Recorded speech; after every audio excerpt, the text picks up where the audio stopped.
बिस्मिल्लाहिर्रहमानिर्रहीम। अस्सलामुअलैकुम। आज इस वीडियो में हम सूरह कौसर मीमा तर्जमा पढ़ेंगे। तो वीडियो शुरू करने से पहले जिन्होंने अभी तक हमारा चैनल सब्सक्राइब नहीं किया प्लीज़ सब्सक्राइब कर लें और वीडियो को लाइक करें और अपने दोस्तों को शेयर करें। शुक्रिया। बिस्मिल्लाहिर्रहमानिर्रहीम।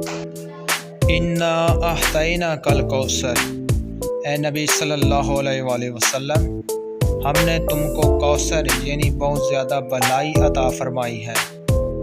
फसल्लि लिरब्बिका वन्हर, तो तू अपने परवरदिगार के लिए नमाज पढ़ा करो और कुर्बानी किया करो।